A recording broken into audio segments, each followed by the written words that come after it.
గౌరవనీయులు రాష్ట్ర మంత్రివర్గ సభ్యులు, రాష్ట్ర పార్టీ కార్యవర్గ సభ్యులు, గౌరవనీయులైన పార్లమెంట్ సభ్యులు, గౌరవ శాసన మండలి సభ్యులు, గౌరవనీయులైనటువంటి శాసనసభ్యులు, జిల్లాల నుంచి విచ్చేసినటువంటి జిల్లా పార్టీ అధ్యక్షులు, జిల్లా పరిషత్ చైర్మన్లు, రాష్ట్ర స్థాయి కార్పొరేషన్ల చైర్మన్లు, డీసీసీబీ డీసీఎంఎస్ అధ్యక్షులు, జిల్లా రైతు బంధు సమితి అధ్యక్షులు,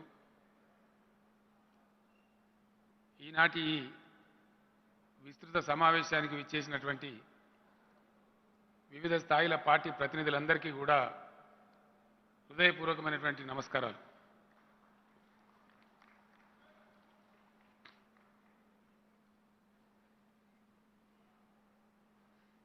ఇరవై సంవత్సరాలు 2 దశాబ్దాల కఠోర పరిశ్రమ నేడు 21వ సంవత్సరం పూర్తి చేసుకొని 22వ సంవత్సరంలోకి టీఆర్ఎస్ పార్టీ అడుగెడుతున్నటువంటి శుభ సందర్భంలో మీ అందరికీ కూడా పేరు పేరున ప్రతి ఒక్కరికి హృదయపూర్వకమైనటువంటి అభినందనలు. సుబద్ధమైన, నిబద్ధమైన, సువ్యవస్థితమై సుప్రతిష్ఠితంగా కొలువుదీరిన పార్టీ టీఆర్ఎస్ పార్టీ. 80% మంది పరిపాలనలో భాగస్వాములుగా ఉన్న ప్రజాప్రతినిధులతో, 60 లక్షల మంది పార్టీ సభ్యులతో, సుమారు 1000 కోట్ల ఆస్తులు, అసెట్స్ రూపంలో కలిగి ఉన్నటువంటి సంస్థగా అనుకున్న లక్ష్యాన్ని ముద్దాడి రాష్ట్ర సాధన జరిపి సాధించుకున్న రాష్ట్రాన్ని సుభిక్షంగా తీర్చిదిద్దుతున్నటువంటి సమర సైనికుల, కాపలాదారుల పార్టీ మన టీఆర్ఎస్ పార్టీ. ఈ పార్టీ తెలంగాణ రాష్ట్రానికి పెట్టని కోట, ఎవరు కూడా బద్దలు కొట్టలేని కంచుకోట. ఇది తెలంగాణ ప్రజల ఆస్తి. ఈ పార్టీ యావత్తు తెలంగాణ ప్రజల ఆస్తి. ఇది ఏ వ్యక్తిదో, ఏ శక్తిదో కాదు, 50 మంది తెలంగాణ ప్రజల యొక్క ఆస్తి మన టీఆర్ఎస్ పార్టీ. మెండైనటువంటి శక్తితో అనుక్షణం తెలంగాణ రాష్ట్రాన్ని, రాష్ట్ర ప్రజలను, రాష్ట్ర ప్రజల యొక్క ప్రయోజనాలను పరిరక్షించేటువంటి కాపలాదారు ఈ టీఆర్ఎస్ పార్టీ. 2 దశాబ్దాల క్రితం ఏడుపు వస్తే కూడా ఎవరిని పట్టుకొని ఏడువాలనో తెలియనటువంటి పరిస్థితి తెలంగాణ రాష్ట్రానికి. దుఃఖం కలిగితే ఎవరికి చెప్పుకోవాలనో కూడా తెలియనటువంటి పరిస్థితి. రాష్ట్ర అస్తిత్వమే ఆగమైపోయే పరిస్థితి. రాష్ట్రానికి ఒక సంస్థ లేదు, ఒక పార్టీ లేదు, ఒక నాయకత్వం లేదు, ఒక దిక్కుతోచినటువంటి పరిస్థితిలో ఉన్నటువంటి సందర్భంలో ఉవ్వెత్తున తెలంగాణ ప్రజల గుండెల్లో నుంచి ఎగిసిపడ్డ ఈ గులాబీ పతాకం రాష్ట్ర సాధనలో అనేక ఒడిదుడుకులు, అనేక అవమానాలు, చీత్కారాలు, దూత్కారాలు, అనేక విజయాలు, అపజయాలు అన్నింటి సమాహారంగా రాష్ట్రాన్ని సాధించిన విషయం మనందరికీ తెలుసు. రాష్ట్ర సాధన జరిగిన తర్వాత కొనసాగుతున్న రాజకీయ ప్రక్రియలో ప్రజల దీవెనలతో, ప్రజల ఆశీర్వాద బలంతో అద్భుతమైనటువంటి పరిపాలన అందిస్తూ దేశానికే ఒక రోల్ మోడల్గా తెలంగాణ పరిపాలన కొనసాగుతున్న విషయం కూడా మనందరికీ తెలుసు. మనకేదో మనకు మనం డబ్బా కొట్టుకొని మన సమావేశం కాబట్టి మనల్ని పొగుడుకొని అతిగా మాట్లాడుకునే సందర్భం మనకు అవసరం లేదు. కానీ కేంద్ర ప్రభుత్వం అనేక పద్ధతుల్లో వెలువరిస్తున్నటువంటి ఫలితాలు, అవార్డులు, రివార్డులే దానికి తార్కాణమని నేను మనవి చేస్తా ఉన్నాను. నిన్న కొత్తగా వచ్చినటువంటి ప్రకటన, కేంద్ర ప్రభుత్వమే ప్రకటించిన ప్రకటన, దేశంలో అతి ఉత్తమమైనటువంటి 10 గ్రామాలు ఏవంటే 1 నుంచి 10 వరకు 10కి 10 తెలంగాణ గ్రామాలే.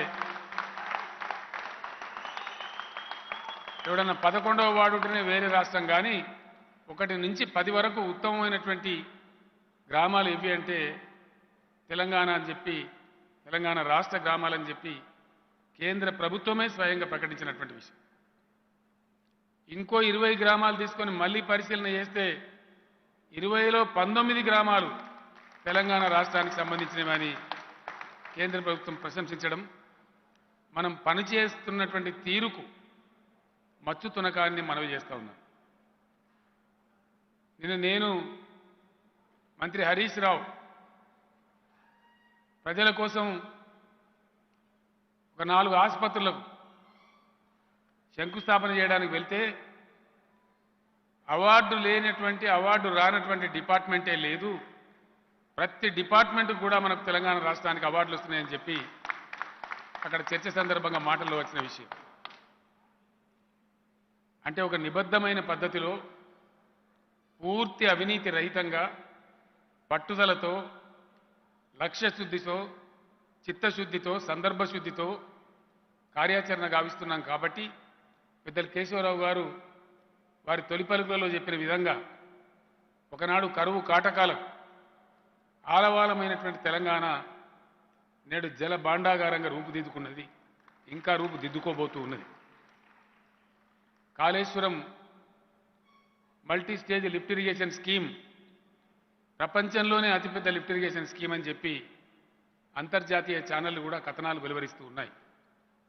పాలమూరు రంగారెడ్డి, సీతారామ ఆ 2 ప్రాజెక్టులు మనం పరిపూర్తి చేసుకుంటే అద్భుతమైనటువంటి చెరుగుల అద్భుతమైన పసిడి పంటలతోని అలరారే తెలంగాణ త్వరలోనే సాకారం కాబోతూ ఉన్నదని ఈ సందర్భంగా నేను మీ అందరికీ కూడా మనవి చేస్తూ ఉన్నాను.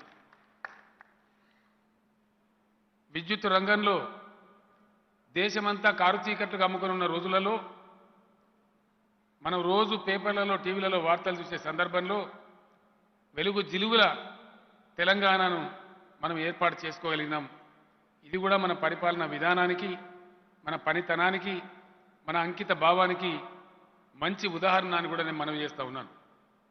తాగునీటి రంగంలో, సాగునీటి రంగంలో, విద్యుత్ రంగంలో, సంక్షేమ రంగంలో, ఇలా ఏ రంగం తీసుకున్నా అద్భుతమైనటువంటి ఫలితాలు, అద్భుతమైనటువంటి ప్రయత్నాలు, అద్భుతమైనటువంటి గొప్ప ఉదాహరణలు, దేశానికే ఈరోజు ఆదర్శప్రాయమైనటువంటి విషయాలు మనం అందరం కూడా ప్రతిరోజు తలమనుకలుగా చేస్తున్నటువంటి పని. దీనికోసం జరిగినటువంటి కృషి, మేధో మదనం, ఎందరో మహానుభావులు, ఎందరో గొప్పవాళ్ళు, పార్టీకి అంకితమై పనిచేసే పార్టీ నాయకులు, పార్టీ కార్యకర్తలు అందరి సమిష్టి కృషి యొక్క సమాహారమే ఈ ఫలితం అని చెప్పి కూడా నేను ఈ సందర్భంగా మీ అందరికీ మనవి చేస్తూ ఉన్నాను. మనమందరం కూడా రాజకీయాల్లో సతాగా చూస్తూ ఉంటాం. నేను కూడా 50 సంవత్సరాల నుంచి ప్రజా జీవితంలో ఉన్నాను. పేపర్ వాళ్ళు రాసేది, ఒక మంత్రి అవినీతికి పాల్పడి పదవి కోల్పోతే వికెట్ నంబర్ 1 పోయింది అని రాసేది. అటువంటి వార్తలు మనం చూసినాం. కానీ అట్లా పోయే వికెట్లు తెలంగాణ మంత్రివర్గంలో లేవు అని చెప్పి నేను మనవి చేస్తా ఉన్నాను. నిన్నగాక మొన్న మనం చూసినాం, కర్ణాటక రాష్ట్రంలో ఒక మంత్రి అవినీతికి పాల్పడి పదవి కోల్పోయిన విషయం కూడా ఈ మధ్య కాలంలోనే వారం రోజులలో మనం చూసినాం.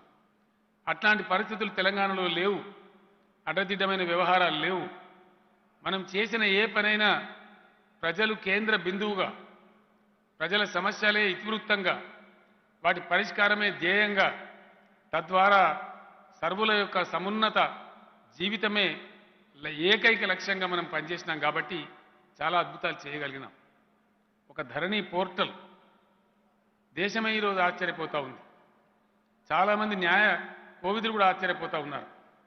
ఈరోజు ఎంత సులభంగా, ఎంత పారదర్శకంగా, ఎటువంటి అవినీతి లేకుండా క్షణాలలో ఏ విధంగా తెలంగాణ భూముల మార్పిడి జరుగుతూ ఉందో, ధరణి పోర్టల్లో ఒకసారి నా భూమి చేరితే నేను నిండుగా గుండెల మీద చేయి వేసుకొని నిద్రపోయేటువంటి పరిస్థితి ఎట్లా వచ్చిందో అది తెలంగాణ ప్రభుత్వం చేసిన కృషి అని చెప్పి నేను మనవి చేస్తూ ఉన్నాను.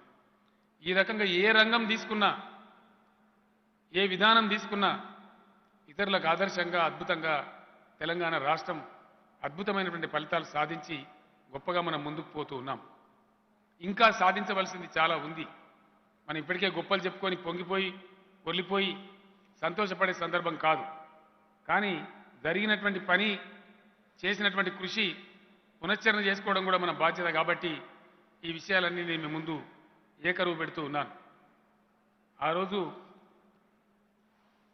చాలా సందర్భాలు, చాలా జ్ఞాపకాలు. ఇప్పుడు మన మధ్య లేరు ప్రొఫెసర్ జయశంకర్ గారు, సిహెచ్ విద్యాసాగర్ రావు గారు.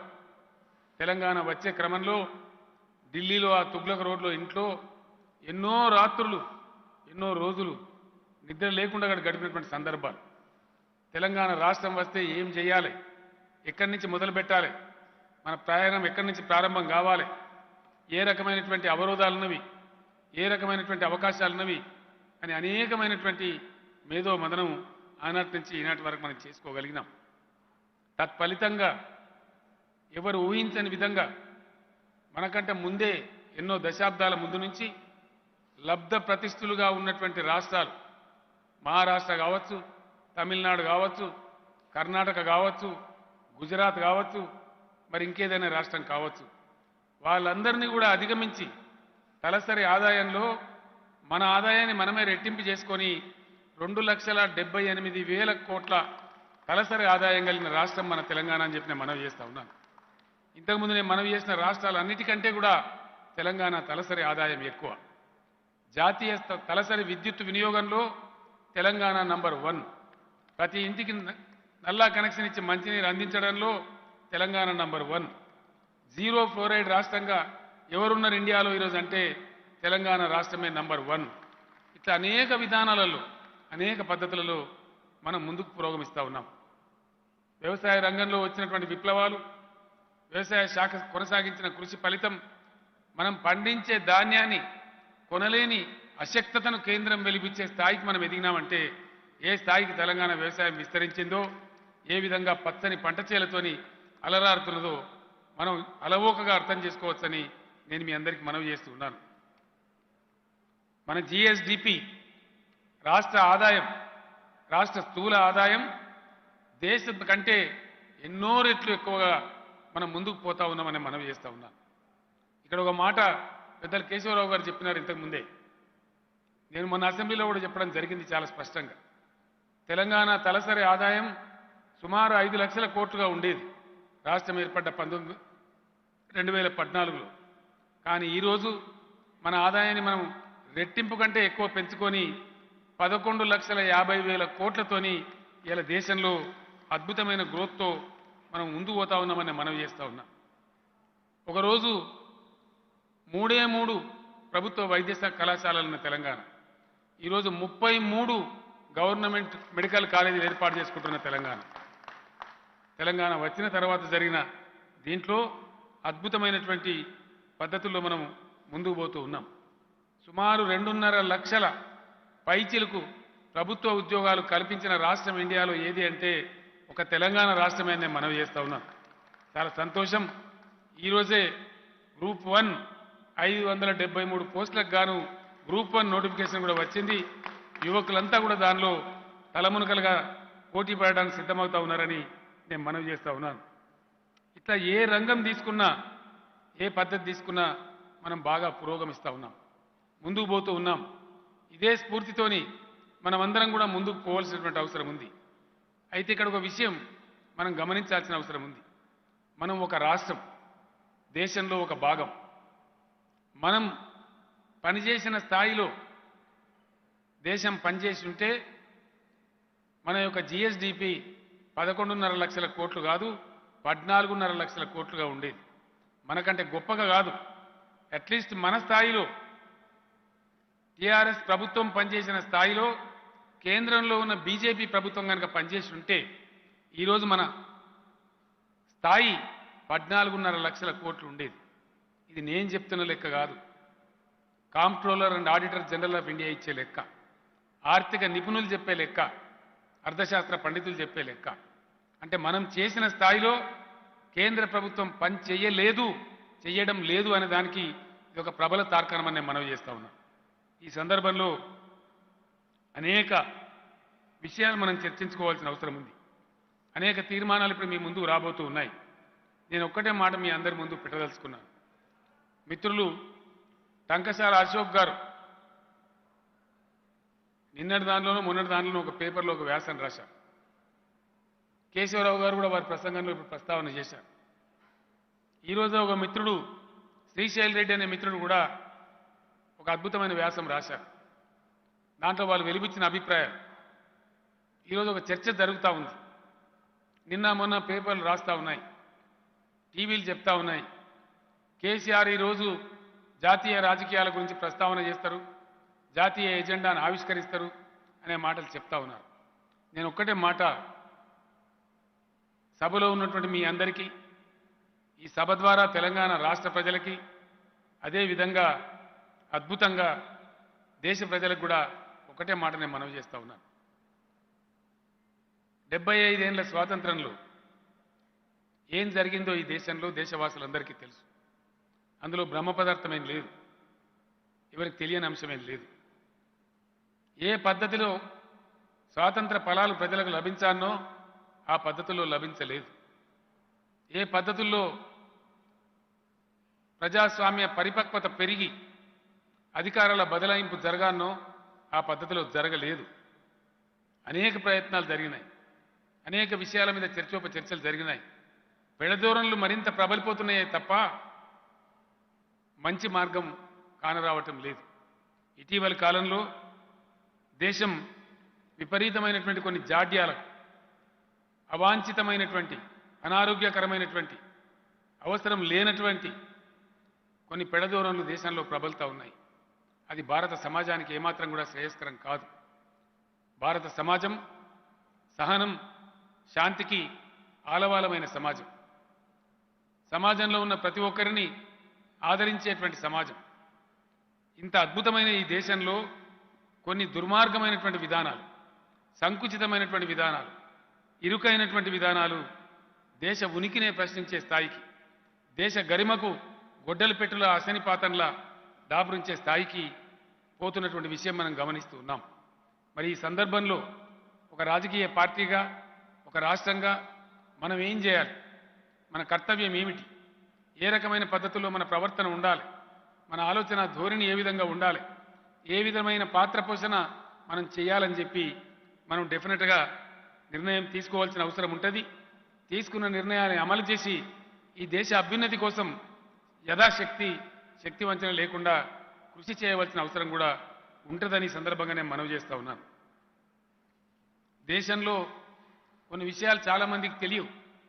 ఎందుకంటే రాజకీయాలలో మనకు నేర్పబడ్డది అంతే, మనకు చెప్పబడ్డది అంతే, మనకు తప్పు లేదు, మనకు తెలిసిందే అంత. కాబట్టి దాని చుట్టే మన ఆలోచనలు ఉన్నాయి. చదువుకున్న వాళ్ళుగా ఉన్నటువంటి వ్యక్తులకు కూడా చాలా విషయాలు దూరంలోనే ఉంచబడ్డాయి. వాళ్ళ పరిశీలనకు, వాళ్ళ అవగాహనకు ఆ విషయాలు తేబడలేదు. నేను ఒక్కటే ఒక విషయం మీకు మనవి చేస్తాను. ఈరోజు దేశంలో స్థాపిత విద్యుత్ శక్తి సామర్థ్యం, installed power capacity of India, ఈ రోజే లెక్క పెడితే 4,01,035 మెగావాట్ల విద్యుత్ శక్తి మన దేశంలో అందుబాటులో ఉంది. ప్రపంచం మొత్తం, ఆధునిక సమాజం మొత్తం అభివృద్ధికి సంకేతాలుగా, ప్రగతికి నిదర్శనాలుగా భావించేటువంటి పారామీటర్స్లో తలసరి విద్యుత్ వినియోగం ఏ దేశంలో ఎక్కువ, ఏ దేశంలో ఏ రాష్ట్రంలో ఎక్కువ అని ప్రప్రథమంగా కొలిచే కొలమానం విద్యుత్ శక్తి. అటువంటి విద్యుత్ శక్తి దేశంలో 4135 మెగావాట్లు అందుబాటులో ఉన్నా దాన్ని వినియోగించలేని అశక్త పరిస్థితిలో ఉంది భారతదేశం. నేను చెప్తే మీరు నమ్మరు. 4 లక్షల మెగావాట్ల విద్యుత్ శక్తి దేశంలో ఉంటే భారతదేశం ఏ ఒక్క రోజు కూడా 2 లక్షల మించి విద్యుత్ శక్తి వాడడం లేదు. మనం అందరం చూస్తూ ఉన్నాం పేపర్లలో. ప్రధానమంత్రి గారు ప్రాతినిధ్యం వహించే గుజరాత్లో కూడా భరించలేనటువంటి కరెంటు కోతలు, ఎండిపోతున్న పంట పొలాలు, రైతుల యొక్క రాస్తా రోకోలు. మన చుట్టూ ఉన్న రాష్ట్రాలు, మనకు బార్డర్గా ఉన్నటువంటి రాష్ట్రాలు, అది కర్ణాటక కావచ్చు, మహారాష్ట్ర కావచ్చు, ఛత్తీస్గఢ్ కావచ్చు, చివరికి ఆంధ్రప్రదేశ్ కావచ్చు, కోతలు లేని రాష్ట్రమే లేదు. ప్రకటిత కోతలు, అప్రకటిత కోతలు. ఇబ్బందులు పడని ప్రజలే లేరు. చుట్టూ అంధకారం ఉంటే ఒక మణిదీపంలాగా వెలుగుతున్నది నా తెలంగాణ అని చెప్పి నేను గర్వంగా మనవి చేస్తా ఉన్నాను. 7 ఏళ్ల క్రితం మనం కూడా అంధకారమే, మనకు కూడా భరించరాని కరెంటు కోతలే. మరి మనం ఏం చేసినాం? ఎట్లా వెలుగు జిలుగుల తెలంగాణ తయారైంది? 24 గంటల కరెంట్ ఇచ్చే తెలంగాణ ఎట్లా తయారైంది? ఇదే పని భారతదేశంలో ఎందుకు జరగలేదు అని చెప్పి నేను ప్రశ్నిస్తా ఉన్నాను, మనవి చేస్తా ఉన్నాను. అందుకే నేను అన్నది, తెలంగాణ పర్ఫామ్ చేసిన స్థాయిలో, తెలంగాణ పనిచేసిన పద్ధతిలో దేశం పని చేయడం లేదు. చేసి ఉంటే ఇలా దేశంలో కూడా డెఫినెట్గా 24 గంటల కరెంటు కశ్మీర్ నుంచి కన్యాకుమారి వరకు, ముంబై నుంచి కోల్కతా వరకు లభించి ఉండేది. ఎస్, దేశంలో కరెంటు లేకనా? ఏమి ఈ దౌర్భాగ్యం? ఎందుకు ప్రజలు చీకట్లో మగ్గాల? ఇది భారతీయుల కర్మనా, వారి ప్రాప్త్యా? దీనికి సమాధానం చెప్పేవారు ఎవరు? ఈ విషయాన్ని నేను మీ ముందు చెప్పడం కాదు, దేశంలో ఉన్న మొత్తం ముఖ్యమంత్రుల సమక్షంలో, కేంద్ర కేబినెట్ సమక్షంలో, కేంద్ర అధికారుల సమక్షంలో, సాక్షాత్తు ప్రధానమంత్రి అధ్యక్షత వహించిన నీతి ఆయోగ్ మీటింగులలో కుండ బద్దలు కొట్టి చెప్పినని చెప్పి మనం చేస్తా ఉన్నాం. ఈ దుస్థితి మంచిది కాదండి, ఈ వైపు మీరు పనిచేయండి, మేము కొంత విజయం సాధించాం, మీరు కూడా ఆ మార్గంలో చేయండి అని చెప్పినాం. కానీ లాభం లేదు. అదేవిధంగా ప్రకృతి లేదా భగవంతుడు ప్రసాదించిన మరొక గొప్ప వరం భారతదేశానికి. ఈ దేశంలో సజీవంగా ప్రవహించేటువంటి నదులలో ఉన్నటువంటి నీటి లభ్యత 65,000 టీఎంసీ. ఇంకా ఒక 4-5 టీఎంసీల నీటి లెక్కలు తేలాల్సి ఉంది. టిబెట్ నుంచి వచ్చే నీళ్లు ఇంకా లెక్కలు తేలలేదు, అంతర్జాతీయ గొడవలలో ఉంది. ఆల్రెడీ లెక్కించబడి నిర్ణయించబడి భారతదేశం జరిగించుకున్న కేటాయింపులు 65,000 టీఎంసీ. ఇప్పటి వరకు కట్టినటువంటి ప్రాజెక్టులు, జరిగినటువంటి ప్రయత్నాలలో 29,000 టీఎంసీలు లేదా 30,000 టీఎంసీలకు లోపే దేశం వాడుకుంటూ ఉన్నది. కానీ ఎక్కడ చూసినా దేశంలో నీటి యుద్ధాలు. ఇది బుర్ర ఉండా, బుర్ర లేకనా? తెలివి ఉండా, తెలివి లేకనా? శక్తి సామర్థ్యం ఉండా లేక అసమర్థతనా? వివేకం ఉండా లేదా అవివేకమా? దీనికి కారణం ఎవరు? ఈ మాట కూడా నేను ప్రధానమంత్రి గారికి చెప్పడం జరిగింది. ఈ మాటను కూడా నేను నీతి ఆయోగ్ మీటింగ్లో కుండ బద్దలు కొట్టి చెప్పడం జరిగింది. 65,000 టీఎంసీల నీరుంది. కావేరీ జలాల కోసం తమిళనాడు కర్ణాటక యుద్ధం, సింధు సట్లెజ్ నదీ జలాల కోసం రాజస్థాన్ హర్యానా పంజాబ్లు ప్రతిరోజు యుద్ధం. ఎందుకు? ఏం దౌర్భాగ్యం ఈ దేశానికి? ఎక్కడ ఉన్నది దీని రహస్యం? ఎక్కడ ఉంది? కనీసం తాగునీళ్లకు నోసుకోదా భారతదేశం? తాగునీరు లేదు, సాగునీరు లేదు, కరెంటు లేదు. ఉపన్యాసాలు వింటే మైకులు పలిగిపోతాయి, హోరెత్తుతుంది. వాగ్దానాల హోరు, పనిలో జీరో. ఎక్కడ పని జరగదు. మౌలికమైన వసతులు ఎక్కడ లేవు. తాగుటానికి నీళ్ళు లేనటువంటి దుస్థితిలో భారతదేశం ఉండన్నా 65,000 టీఎంసీల నీళ్లు కలిగి ఉండి ఇది ఎవరి అసమర్థత? దేనికి గీటురాయి? లేకపోతే వేరు, కానీ ఉండి కూడా ప్రజలకు అందించలేని దుస్థితి. ఇదిగో పరిష్కరించబడాల్సినవి ఈ సమస్యలు. చర్చ జరగవలసింది వీటి మీద, పరిష్కారాలు కనగొనవలసింది ఈ సమస్యల మీద. అందుకోసం జరిగేటువంటి ప్రస్థానంలో, ప్రయత్నంలో ఉజ్వలమైనటువంటి ఉద్విగ్నమైన పాత్ర మన రాష్ట్రం పోషించాలి, తప్పకుండా పోషించాలి. మన పాత్ర నిర్వహించాలి. దాన్ని ప్రభావితం చేసే ప్రయత్నం ముమ్మరంగా చేయాలి. ఒకటే ఒక మాటలో చెప్పాలంటే, ప్రపంచంలోనే అత్యధిక యువ జనాభా కలిగి ఉన్న దేశం భారతదేశం. అత్యధిక యువశక్తి ఎక్కడ ఉంది మొత్తం ప్రపంచంలో అంటే ఇండియా. మరి ఏం దరిద్రం? 13 కోట్ల మంది భారతీయులు వారి ప్రతిభా పాఠవాలకు విదేశాలలో ఖర్చు పెడతా ఉన్నారు. భారత పౌరులు అమెరికాలో గ్రీన్ కార్డు దొరికితే అక్కడి నుంచి వాళ్ళు ఫోన్ చేస్తే, నాన్న నా గ్రీన్ కార్డు వచ్చింది, అమ్మ నా గ్రీన్ కార్డు వచ్చిందంటే ఇక్కడ ఇరుగు పొరుగును పిలిచి పార్టీలు చేసుకుంటా ఉన్నారు. ఏమీ దౌర్భాగ్యం? మనకు ఆస్తి లేకనా, భూమి లేకనా, నీరు లేకనా, ఖనిజ సంపద లేకనా, అటవీ సంపద లేకనా, మేధో శక్తి లేకనా? ఎందుకు దేశం ఇట్లా కునారెళ్తా ఉంది? ఎందుకు దేశంలో ఈ దౌర్భాగ్య పరిస్థితులు నెలకొన్నాయి? దీని మీద అందరం కూడా తీవ్రంగా ఆలోచించాల్సిన అవసరం ఉంది. రాజకీయాలలో, ప్రజా జీవితంలో ఉన్నాం కాబట్టి, ప్రజా జీవితంలో పనిచేస్తూ ఉన్నాం కాబట్టి ఈ దుస్థితి దేశానికి ఇట్లే ఉండాన్నా లేదా ఈ దేశం విముక్తి కావాన్నా ఉన్న వసతులను, వనరులను, యువశక్తిని వినియోగించి అద్భుతంగా పురోగమించాలి.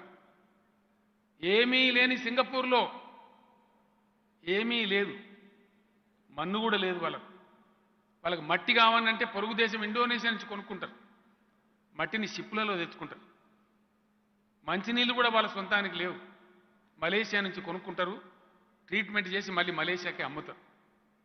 వాళ్ళు ఎత్తే ఒక అన్నం ముద్ద కూడా వాళ్ళది కాదు, వాళ్ళు ఎత్తే ఒక కూరగాయ ముక్క కూడా వాళ్ళ దేశంలో పండదు. కానీ సింగపూర్ ఆర్థిక పరిస్థితి ఏంది, మన పరిస్థితి ఏంది? ఆ దేశంలో ఏమీ లేదు, మరి ఎందుకు అంత జాజ్వల్యమానంగా సింగపూర్ ఉంది? అక్కడ ఏమీ లేదు కానీ ఇది ఉన్నది. మన దగ్గర అన్నీ ఉన్నాయి, ఏది లేదు. ఏమీ లేని వాళ్ళ కాడ ఇది ఉండి అన్నీ ఉంటున్నాయి, అన్నీ ఉన్న కాడ ఇది లేక మనం కునారిల్లుతా ఉన్నాం. ఇది కఠోరమైన వాస్తవం, నిజం, నిప్పులాంటి నిజం, హేతుబద్ధమైనటువంటి వాదం, స్వచ్ఛమైనటువంటి కఠోరమైనటువంటి వాస్తవం. ఒకవేళ కాకపోతే నేను నీతి ఆయోగ్లో చెప్తే అప్పుడే ఖండిస్తారు కదా, అక్కడనే మాట్లాడతారు కదా. రాజకీయ రణగొణ ధ్వనిలో, ఓంకారాలతో, అహంకారాలతో, ఆడంబరమైన నినాదాలతో, మైకులు పగిలిపోయేటువంటి ఉపన్యాసాలతో 75 సంవత్సరాల జీవితం గడిచింది తప్ప ఆశలు నెరవేరలేదు. దయచేసి మనందరం ఒక మాట అర్థం చేసుకోవాలి. మన ముందే ఇప్పుడే నేను మనవి చేసిన 10 గ్రామాలకు అవార్డులు ఇస్తే 1 నుంచి 10 వరకు తెలంగాణకే వచ్చినాయి. ఎట్లా వచ్చినాయి? నేను మంత్రి దయాకర్ రావు గారిని, వారి డిపార్ట్మెంట్ను మనసు నిండా అభినందిస్తా ఉన్నా, కంగ్రాచులేట్ చేస్తా ఉన్నా. కానీ ఎట్లా వచ్చినాయి? మరి బట్టిగానే వచ్చినాయా? కేసీఆర్ మాట్లాడుతున్నో, దయాకర్ రావు చేయుక్తనో జరిగిందా? 1 నుంచి 10 ఇండియాలో 10 ఊర్ల ప్రైజులు ఇస్తే 10కి 10 ప్రైజులు తెలంగాణకే వస్తాయంటే ఒట్టిగానే వస్తాయా? ఎట్లా వచ్చినాయి? మనం 2 టర్ములు గెలిచినాం ప్రజల ఆశీర్వాదంతో. మొదటి టర్ములో 5 కోట్ల మొక్కలు పెంచి 50 కోట్ల మొక్కలు పెంచి గ్రామాలకు తీసుకుపోయి ఇచ్చినాం, ప్రతి పట్టణాన్ని తీసుకుపోయి ఇచ్చినాం, ప్రతి జిల్లాకు చెప్పినాం. కానీ పెంచలే, అనుకునే రీతిలో పనులు జరగలేదు. రెండవసారి గెలిచిన తర్వాత పని జరగాలంటే ఏం చేయాలి అని ఆలోచించి దానికి చట్ట ప్రేరణ ఉండాలి, శాసన ప్రేరణ ఉండాలి, విధులు నిర్లక్ష్యం చేసిన వారికి శిక్ష ఉండాలి, అనే కఠిన నిర్ణయం తీసుకొని నూతన పంచాయతీరాజ్ చట్టాన్ని తెచ్చినాం. 85% మొక్కలు దక్కకపోతే నువ్వు టీఆర్ఎస్ పార్టీ అయినా పర్వాలేదు నీ సర్పంచ్ పదవి పోతుంది అని చెప్పినాం. నీ ఉద్యోగం పోతుందని గ్రామ సెక్రటరీకి చెప్పినాం. డిపార్ట్మెంట్ అంతా స్ట్రీమ్లైన్ చేసినాం. ప్రతి గ్రామానికి 12,769 గ్రామ పంచాయతీలుంటే 12,769 మంది సెక్రటరీలను నియమించి వాళ్ళకు బాధ్యతలు అప్పగించినాం. పల్లె ప్రగతి అని పేరు పెట్టుకొని సంవత్సరానికి 2-3 సార్లు డ్రైవ్ పెట్టి శాసనసభ్యులు మంత్రులు ప్రతి వాళ్ళని కూడా ఇన్వాల్వ్ అయ్యి పనిచేస్తే ఈరోజు 10కి 10 గ్రామాలు మనమే ఫస్ట్ వచ్చినాం. ఊరికే రాలే. ఉపన్యాసాలు చెప్తే ఊకదంపుడు మాటలు చెప్తే అలవోకగా రాజకీయాలు చేస్తే రావు. ఒళ్ళు వంచాలి, మేధో మదనం చేయాలి, మెదడు కరగదీయాలి, జ్ఞానం ప్రాప్తి చేసుకోవాలి. జ్ఞానం అందరి దగ్గర ఉండదు, పుట్టంగానే ఎవరికి రాదు. జ్ఞానం ఎక్కడ లభిస్తే అక్కడి నుంచి స్వీకరించాలి. ఆ స్వీకరించేటువంటి గుణం ఉండాలి. అన్నీ మనకే తెలుస్తాయని అహంకారం వదిలిపెట్టాలి. తెలిసిన వాళ్ళ నుంచి నేర్చుకునే ప్రయత్నం చేయాలి. అప్పుడే పరిపుష్టంగా పనులు జరుగుతాయి, ఫలితాలు వస్తాయి, ప్రజలకు సంతోషమైనటువంటి జీవితం వస్తుంది. ఆ విధంగా చేయగలిగినాం కాబట్టి తెలంగాణకు 10కి 10 గ్రామాలకు అవార్డులు వచ్చినాయి, పట్టణాలకు అవార్డులు వచ్చినాయి. ఒక రంగంలో కాదు, వైద్య రంగంలో, విద్యా రంగంలో, ప్రతి రంగంలో కూడా అవార్డుల పంట పండుతూ ఉన్నది. 100ల కొద్ది అవార్డులు వచ్చినాయి. మనం డంబాచారం కొట్టుకోలే, ఇక్కడ డబ్బా కొట్టుకోలే. కొన్ని 100ల అవార్డులు కేంద్ర ప్రభుత్వమే పార్లమెంటు వేదికగా, పార్లమెంటు సాక్షిగా ప్రకటించి మన సర్పంచులను, మన ప్రజాప్రతినిధులను, మన మంత్రులను, మన అధికారులను పిలిచి అవార్డు ఢిల్లీలో అందజేయడం జరిగింది. వివిధ రాష్ట్రాల వేదికల మీద అందజేయడం జరిగింది.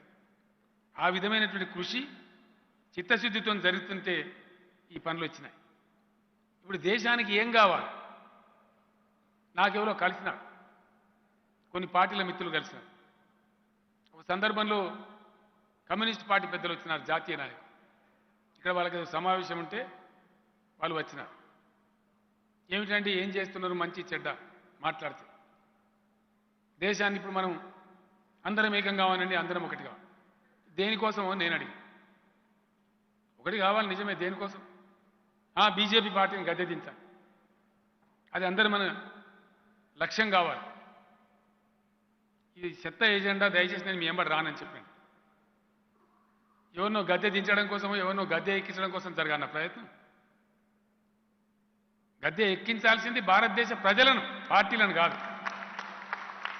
రిలీఫ్ రావాల్సింది ప్రజలకు, పార్టీలకు కాదు. ఎంతమంది ప్రధానమంత్రులు రాలేదండి? ఎన్ని కేంద్ర ప్రభుత్వాలు మారలే? మారవలసింది ప్రభుత్వాలు కాదు, మారవలసింది ప్రజల జీవితం, దేశ జీవన స్థితిగతులు, మౌలిక పరిస్థితులు, కనీస ప్రాథమిక అవసరాలు తీర్చేటువంటి మౌలిక సదుపాయాలు, అందరూ తలెత్తుకొని గౌరవంగా ఉండేటువంటి పరిస్థితి. ఒక రాష్ట్రం, నేను పేరు చెప్పకూడదు, చెప్తలేదు, ఒక రాష్ట్రానికి సంబంధించి ఒక అడ్వర్టైజ్మెంట్ వస్తుంది టీవీలో. అందులో మహిళలు మాట్లాడుతూ ఉన్నారు. స్వయం సహాయక సంఘాలు, సెల్ఫ్ హెల్ప్ గ్రూప్స్లో ఉండే మహిళలు మాట్లాడుతూ ఉన్నారు. మేము ఈ మధ్యనే గ్రూపులు పెట్టుకున్నాం, మా లెక్కలు చూడడానికి ఒక అబ్బాయిని పెట్టుకున్నాం. ఈ గ్రూప్ పెట్టుకున్న కాడి నుంచి మాకు కొంత పొదుపు జరుగుతూ ఉంది. మేము రాత్రిపూట కూడా అన్నం తినగలుగుతూ ఉన్నాం, లేకపోతే మాకు ఒక పూటనే తిండి అని చెప్పి వాళ్ళు మాట్లాడినారు. అది చూసినప్పుడు నా పక్కన మిత్రులు ఉండి నా కళ్ళలో నీళ్ళు వచ్చింది. ఇంత సువిశాలమైన భారతదేశంలో, ఇన్ని జీవనదులు ప్రవహించే భారతదేశంలో 44 కోట్ల అద్భుతమైనటువంటి పంటలు పండే బంగారం లాంటి భూములు ఉన్నటువంటి దేశంలో, అద్భుతమైన వాతావరణ పర్యావరణ మండలాలు ఉన్న దేశంలో, అన్ని పంటలు పండేటువంటి అవకాశం ఉన్న దేశంలో 75 ఏళ్ల స్వాతంత్రం తర్వాత ఈ దేశ మహిళలు ఒక పూట తిండి తినన్నా? ఇవాళ దాని నుంచి మేము అధిగమిస్తున్నామని చెప్పుకోవన్నా? ఒక రాష్ట్రానికి సంబంధించిన ముఖ్యమంత్రి, ఆయన తలసరి ఆదాయం మన దాంట్లో సారాన లేదు, సగం కాదు, సారాన కూడా లేదు. ఆయన వచ్చి హైదరాబాద్ గడ్డ మీద మాట్లాడతాడు, మనకు నీతులు చెప్తాడు. మొన్న ఉపన్యాసం ఆయన విన్న నేను టీవీలలో, ఎలక్షన్ జరుగుతూ ఉంటాయి. ఆయన ఉపన్యాసం సారాంశం ఏంటంటే, గతంలో ఇయ్యకపోయేది మేము రాష్ట్రంలో అన్ని కుటుంబాలకు ప్రతి నెల రేషన్ అందిస్తున్నాం, అందుకోసం మాకు ఓటేయాలంటారు. రేషన్ బియ్యం అందించినందుకే ఓటేయనట్టు ఆయనకు. ఎక్కడున్నది దేశం? ఒక రాష్ట్రంలోనేమో ఈ మధ్యనే 2 పూటలు తింటున్నాం, మొన్నదాకా ఉపాసం ఉన్న ఒక పూట అని చెప్పి ఒక రాష్ట్రం. రేషన్ బియ్యం ప్రతి నెల అందరికీ ఇవ్వగలుగుతున్నాం అన్నది ఇంకో రాష్ట్రం. ఇది భారతదేశమా? ఈ దేశం ఇట్లే ఉండన్నా? దేశంలో ఒక పక్కకు పోతే 40 ఏళ్ల కింద మనం ఎట్లున్నామో ఆ రాష్ట్రాలు అట్లా ఉన్నాయి ఈరోజు. విచిత్రం ఏంటంటే, బాధాకరం ఏంటంటే 75,000 కోట్ల తలసరి ఆదాయం ఉన్న రాష్ట్ర ముఖ్యమంత్రి వచ్చి 2,78,000 తెలంగాణకు నీతి పాఠం చెప్పే దుస్థితి. అది మనం వింటున్నాం, తరిస్తున్నాం మౌనంగా మూగగా. దేశం ఒక మాట ఆలోచిస్తే బాధ కలుగుతుంది. నిజంగా నిలబెట్టి అడిగితే, నిటారుగా ఆలోచిస్తే, టుడే ఈరోజు మన మనసును మనం ప్రశ్నించుకుంటే మన భారతదేశం లక్ష్యం ఏందండి? ఏ లక్ష్యం దిశగా పోతున్నది భారతదేశం? చెప్పగలుగుతామా మనం ఎవరమన్నా? మిత్రులు జూలూరు గౌరీశంకర్ గారు కనపడుతున్నారు నాకు. ఈ దేశం ఏ లక్ష్యం వైపు పురోగమిస్తా ఉన్నది? దేశం తన లక్ష్యాన్ని కోల్పోయింది.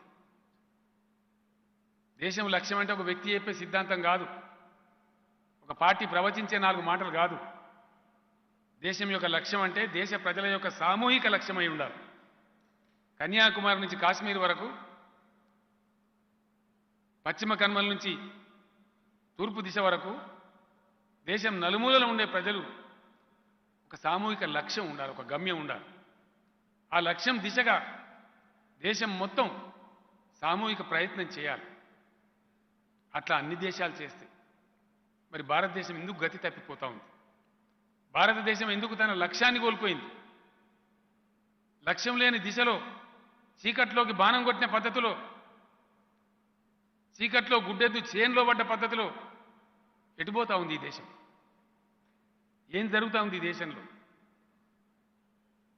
దీనికి మనం మౌన ప్రేక్షకులుగానే ఉండాలన్నా, లేదా దేశం సామూహికంగా ఒక లక్ష్యాన్ని నిర్దేశించుకుని ఒక క్రమశిక్షణతోని, నియంత్రిత విధానంతోని, పట్టుదలతోని పురోగమించి అద్భుతాలు సాధించాలన్నా ఏం జరగాలి?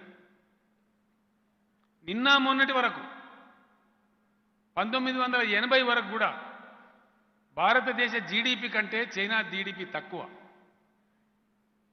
భారతదేశంలో పండే పంటల కంటే తెలంగాణలో పండే పంటలు తక్కువ. అనుకూలమైన భూమి, వ్యవసాయం చేసుకోవడానికి అనుకూలమైన భూమి కలిగి ఉండటంలో భారతదేశం కంటే చైనా దేశం తక్కువ. మరి ఒక 20, 25, 30 సంవత్సరాలలో ఎక్కడి నుంచి ఎక్కడికి పోయింది చైనా దేశం? ఇలా సెకండ్ సూపర్ ఎకనామిక్ పవర్, దేశంలో ప్రపంచంలో 2వ ఆర్థిక శక్తి కలిగి ఉన్న దేశం ఏది అంటే ప్రపంచమంతా చెప్పేది చైనా. మరి మనం ఎక్కడ ఉన్నాం? మన లక్ష్యం ఏమిటి? ఏ దిశగా పోతున్నాం? మన రాష్ట్రంలో ఉండే ఒక జిల్లా అంతా ఉండదు, ఇజ్రాయిల్ దేశం. అక్కడి నుంచి ఆయుధాలు కొనుక్కుంటా ఉన్నాం. మన ఒక తాలూకా అంతా ఉంటుంది, చిన్న చిన్న దేశాలు. అక్కడి నుంచి మనం లిఫ్ట్ ఇరిగేషన్లకు మనం పంపులు తెచ్చుకుంటా ఉన్నాం. ఒక జిల్లా అంతా కూడా ఉండనటువంటి ఆస్ట్రియా దేశం నుంచి మనం పంపులు తెచ్చుకుంటా ఉన్నాం. ఏం కర్మ, ఏం దుస్థితి, ఏం బాధ! దయచేసి దీని మీద మనం అందరం తీవ్రంగా ఆలోచన చేయాల్సిన అవసరం ఉంది. సామూహిక లక్ష్యాన్ని కోల్పోయి 50 మంది దేశ ప్రజలు ఒక తాటి మీద నడవలేనటువంటి దుస్థితికి ఎందుకు లోనైంది భారతదేశం? ఏం కారణం? ఎక్కడి బలహీనత?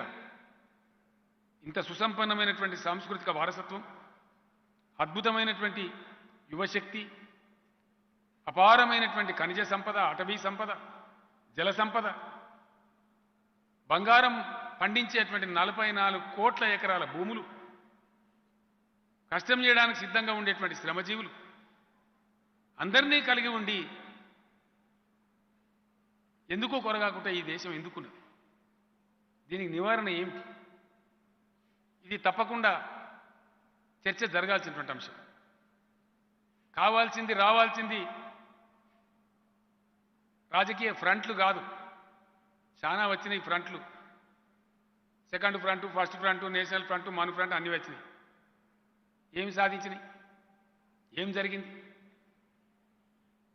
రాజకీయ పునరేకీకరణలు కావు. డొల్ల మాటలు, కళ్ళ మాటలు కావు. ఇలా దేశానికి కావాల్సింది ప్రత్యామ్నాయ ఎజెండా. ఒక అద్భుతమైన దేశాన్ని ప్రగతి పథంలో తీసుకుపోయే ఎజెండా కావాలి. ఆ సిద్ధాంతానికి ప్రాతిపదిక పడాల. ఎక్కడన్నా ఒక ప్రారంభం జరగాలి. చెప్తే తమాషగా అనిపిస్తుంది కొంతమందికి. రాజకీయాలను, ప్రజా జీవితాన్ని ఫక్తు రాజకీయ ధోరణిలో ఆలోచించే వాళ్లకు తమాషగానే అనిపిస్తుంది. 2000 సంవత్సరంలో నేను తెలంగాణ అని మాట్లాడితే కోయి కామ్ దందా నయ్యే క్యా అని అన్నాను. ఏం పని లేదా, తిన్నది అరుగుతలేదా అని కూడా మాట్లాడింది. సంకల్పం చేసినాం. జన్మనిచ్చిన తల్లిదండ్రులకు భగవంతునికి దండం పెట్టి సంకల్పం తీసుకొని బయలుదేరితే ఇవాళ ఎక్కడున్నాం? 20 ఏళ్ళు గడిచేసరికి తెలంగాణ రాష్ట్రాన్ని సాధించడమే కాదు, దేశానికే తలమానికంగా అనేక రంగాలలో, ఒకటి కాదు అనేక రంగాలలో అద్భుతమైనటువంటి ఆదర్శంగా ఉన్నాం. మనందరికి తెలుసు, పాలమూరు జిల్లాలో ఊరూరికి బొంబాయి బస్సులు పోయేది. సగం జనాభా 15-16 లక్షల మంది కడుపు చేత పట్టుకొని అన్నమో రామచంద్ర అని చెప్పి వలస పోయేది. ఈరోజు ఏం జరుగుతూ ఉంది? తెలంగాణ వలసలన్నీ రివర్స్ వచ్చేసినాయి ఎప్పుడో. ఏ వ్యక్తి కూడా తెలంగాణ నుంచి వలస లేడియాలి. రివర్స్ ఏమైంది? 11 రాష్ట్రాల నుంచి వలసలు మన దగ్గర ఉన్నాయి. బెంగాల్ నుంచి, ఉత్తరప్రదేశ్ నుంచి, బీహార్ నుంచి, జార్ఖండ్ నుంచి, మహారాష్ట్ర నుంచి, పొరుగున ఉన్న కర్ణాటక నుంచి 11 రాష్ట్రాల వాళ్ళు సుమారు 25 నుంచి 30 లక్షల మంది వివిధ రంగాలలో పనిచేస్తూ వాళ్ళు పొట్ట నింపుకుంటా ఉన్నారు ఇక్కడ తెలంగాణ రాష్ట్రంలో. నేను గర్వంగా మనవి చేస్తా ఉన్నా. మిత్రులతో మాట్లాడుతున్నప్పుడు తెలిసే విషయాలు. ఈరోజు బీహార్ హమాలి కార్మికులు లేకపోతే తెలంగాణ రైస్ మిల్ నడవదు. డైరీ ఫామ్లో పనిచేసే బీహార్ కార్మికులు లేకపోతే పాల ఉత్పత్తి నిలిచిపోతుంది తెలంగాణలో. ఒక్కడంటే ఒక్కడు మనవాడు లేడు దాంట్లో. హైదరాబాద్, రంగారెడ్డి, మేడ్చల్, హైదరాబాద్ నుంచి 100 కిలోమీటర్ల వరకు జరిగేటువంటి బిల్డింగ్ కన్స్ట్రక్షన్ యాక్టివిటీలో, రియల్ ఎస్టేట్ వ్యాపారంలో 95% మంది ఉత్తరప్రదేశ్, బీహార్, బెంగాల్కి సంబంధించిన కార్మికులే పనిచేస్తూ ఉన్నారు. రోజు మనం కళ్ళారా చూస్తాం. మన వలసలు బంద్ అయిపోయి ఇక్కడ పని దొరుకుతున్నది కాబట్టి, ఇక్కడ ప్రగతి కాముకంగా ఉంది కాబట్టి, ఇక్కడ శాంతి భద్రతలు బాగున్నాయి కాబట్టి, సాయంత్రానికి 1000 రూపాయలు జేబులో పెట్టుకోవచ్చు కాబట్టి 11 ఇతర రాష్ట్రాల నుంచి మన దగ్గర వలస వచ్చి 25 నుంచి 30 లక్షల మంది పనిచేస్తూ ఉన్నారు. మీ అందరికి గుర్తుంటుంటుంది, కరోనా మహమ్మారి ప్రపంచాన్ని వేధించే సమయంలో అన్నమో రామచంద్రాన్ని ప్రజలు పాపం కేంద్రం యొక్క దిక్కుమాలిన విధానాల వల్ల, దరిద్రపు విధానాల వల్ల లక్షల కోట్ల మంది ప్రజలు నేషనల్ హైవేస్ మీద పాపం సస్తూ బతుకుతూ ఎండకు వానకు తమ గ్రామాలకు చేరుకొని పోయే సమయంలో మన చీఫ్ సెక్రటరీ గారికి, మన డీజీపీ గారికి నేను ప్రత్యేకంగా రిక్వెస్ట్ చేసి ఇతర రాష్ట్రాల వలస కూలీలకు భరోసా ఇచ్చి, మీరు మా తెలంగాణ ప్రగతి రథచక్రాలను ముందుకు తీసుకుపోయే భాగస్వాములు, మా బిడ్డలెంతో మీరు కూడా అంతే, మా తెలంగాణ అభివృద్ధికి మీ చెమట బిందువులు ఖర్చు పెడుతున్నటువంటి వాళ్ళు, మిమ్మల్ని మాలాగే చూసుకుంటామని చెప్పి వాళ్ళకు కూడా తాత్కాలికంగా అప్పటికప్పుడు మన వాళ్ళకి ఇచ్చినట్టే బియ్యం ఇచ్చి, రేషన్ ఇచ్చి, మందులు ఇచ్చి 178 ప్రత్యేకమైన రైళ్లు పెట్టి వాళ్ళ టికెట్ ఛార్జీలు మనమే భరించి వాళ్ళకు భోజనము, పండ్లు, వాటర్ బాటిల్స్ కూడా ఇచ్చి మన చీఫ్ సెక్రటరీ మన డీజీపీ స్వయంగా సికింద్రాబాద్ నాంపల్లి రైల్వే స్టేషన్ నుంచి వాళ్ళని పంపించినాం. వాళ్ళు పోయేటప్పుడు అంతా కూడా జై తెలంగాణ అనుకుంటూ పోయినారు. కరోనా తక్కువ కాగానే మనం పిలవకుండానే మళ్ళీ అందరికీ వాపసు వచ్చి మళ్ళీ పనిచేస్తూ ఉన్నారు. ఇక్కడ మంచి పరిస్థితి ఉంది, ఇక్కడ కడుపు నిండా అన్నం దొరుకుతుంది, చేతి నిండా పని దొరుకుతుంది, రక్షణ ఉంది, మా మంచి చెడ్డలు చూసే ప్రభుత్వం ఉంది అని చెప్పి ఒక్క మనిషి లేకుండా మళ్ళీ వాపసు వచ్చినారు. ఇంకా కొంతమంది 10 మందిని కొత్త వాళ్ళని కూడా తీసుకొని వచ్చినారు. ఒక్క మాటలో చెప్పానంటే చెయ్యగలిగే సామర్థ్యం ఉంటే, సంకల్పం ఉంటే, చిత్తశుద్ధి ఉంటే ప్రపంచంలోనే అతిపెద్ద ఆర్థిక శక్తిగా ఎదిగే అవకాశం, వసతులు, వనరులు కలిగి ఉన్నది నా భారతదేశం. కలిగి లేక బాధపడితే వేరు, కలిగి ఉండి ఇలా కటకట పడుతున్నది, దుఃఖపడుతున్నది. దీనికి ఏదో నివారణ జరగాలి. దీనికోసం కేసీఆర్ ఇలా రాజకీయ ఫ్రంట్ ప్రకటిస్తాడా, ఇంకోటి ప్రకటిస్తాడా? ప్రాసెస్ జరుగుతుంది.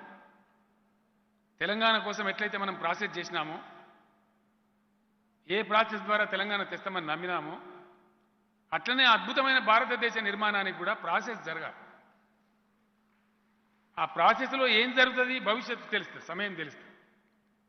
ఈ మధ్యకాలంలో నేను జార్ఖండ్ రాష్ట్రానికి పోయినప్పుడు అక్కడ విలేకరులు అడిగినారు, ఏం సార్ మీరు యాంటీ బీజేపీ ఫ్రంట్ ఎప్పుడు పెడుతున్నారు? నాకు కోపం వచ్చిన నా విలేకరణ, ఇది యాంటీ కాదు ఫర్ కాదా బాబు, ఎవరికి యాంటీ కాదు ఎవరికి ఫర్ కాదు. ఏదైనా పెడితే గిడితే ఏదైనా ఆలోచన చేస్తే భారతదేశం యొక్క ప్రజలకు అనుకూలమైన ఫ్రంట్ ఉంటుంది తప్ప దీనికి వ్యతిరేకం, దానికి సోపతి, దీని దోస్తి, ఈ దొడ్లే తలుపు తెంపుకున్నాడు, ఆ దొడ్లే తేలుడు, ఈ దందా ఉండదు. భారత ప్రజలను, భారతదేశాన్ని గొప్ప దేశంగా తీర్చిదిద్దే ప్రత్యామ్నాయ ఎజెండాకు శ్రీకారం చుడతాము. కొద్దిగా ఓపిక పట్టుకుని మీ దయాన్ని అడిగిన మన విలేకరు సోదరులు కూడా ఉన్నారు, మీకు దండం పెట్టి చెప్తా ఉన్నా నేను. దేశం బాగుపడడానికి ఒకవేళ మన రాష్ట్రం నుంచి ఏదైనా ప్రారంభం జరిగితే అది మనందరి గర్వకారణం.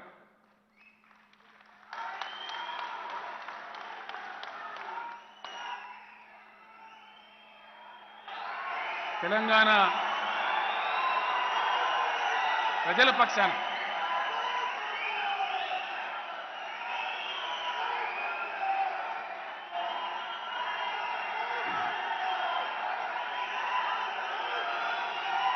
తెలంగాణ కోసం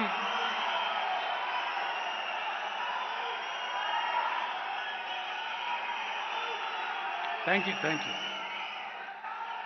ఈ దేశ రాజకీయాలను ప్రభావితం చేయడానికి, దేశ గతిని మార్చడానికి, దేశం యొక్క స్థితిని మార్చడానికి,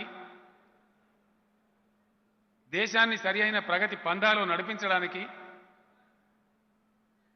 ఒకవేళ హైదరాబాద్ వేదికగా ఒక కొత్త ఎజెండా, కొత్త ప్రతిపాదన, కొత్త సిద్ధాంతం తయారై దేశం నలుమూలలో వ్యాపిస్తే అది మన రాష్ట్రానికి, మన దేశానికే గర్వకారణం. ఏదో చిల్లర మల్లర ఇతర ముగ్గురు ముఖ్యమంత్రులను ఒకటి చేయడము, 4 పార్టీలను ఒకటి చేయడము, కొంత దోస్తాన కట్టడం, ఇది కాదు కావాల్సింది. కానే కాదు, ప్రత్యామ్నాయ రాజకీయ గుంపు కాదు, ప్రత్యామ్నాయ రాజకీయ కూటమి కాదు, ప్రత్యామ్నాయ ఎజెండా కావాలి దేశానికి ఈరోజు. ఆ దారులు వెతకాలి.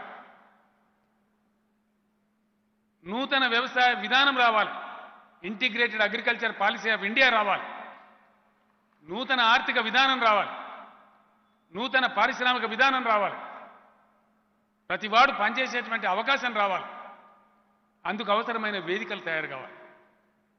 ఆ భారతదేశం లక్ష్యంగా పురోగమించాలి. కానీ కేవలం సంకుచిత రాజకీయ లక్ష్యం, ఎలేనో మలేనో ప్రధానమంత్రి చేయడం కోసం, ఏదో సకుచ మర్దనాలు చేసుకోవడమో, సోత్కర్ష చేసుకోవడమో కాదు. దేశానికి కావాల్సింది అభ్యుదయ పథం, అందుకు కావాల్సిన సిద్ధాంత ప్రాతిపదిక, అందుకు అవలంబించాల్సిన ఎజెండా, ఆచరించవలసిన మార్గం, అది కావాలి దేశానికి. అది వస్తే చాలా అద్భుతంగా దేశం బాగుపడగలుగుతుంది. ఉజ్వలమైన భారతదేశం తయారవుతుంది. చాలామంది చాలా రకాలుగా చెప్తున్నారు. ఇలా మా యువ ఎమ్మెల్యే గ్యాదరి కిషోర్ సీటు కొట్టుడు ఎందుకు ఆయనకు అర్థం? ఇంత సీరియస్ విషయంలో సీటు కొడతా. గ్యాదరి కిషోర్ ఒక పేపర్లో వ్యాసం రాసింది. టీఆర్ఎస్ను బీఆర్ఎస్ చేయాలి, తెలంగాణ రాష్ట్ర సమితి భారత రాష్ట్ర సమితి చేయాలి, దేశం కోసం ముందుకోవాలని చెప్పి పేపర్లో చదివిన నేను పొద్దున ఈరోజు. ఇట్లా అనేక రకాల ఆలోచనలు చెలరేగుతూ ఉన్నాయి. ఈరోజు అన్నిటిని మించి నేను చివరిలో ఇంతకుముందు ఒక మాట చెప్పిన, మా సభ్యుల సంఖ్యకింత, మా కథకింత, మా పార్టీ ఆస్తులకింత, అసెట్స్కింత అని చెప్పింది. ఆ వివరాలు నేను చివరికి చెప్తాను.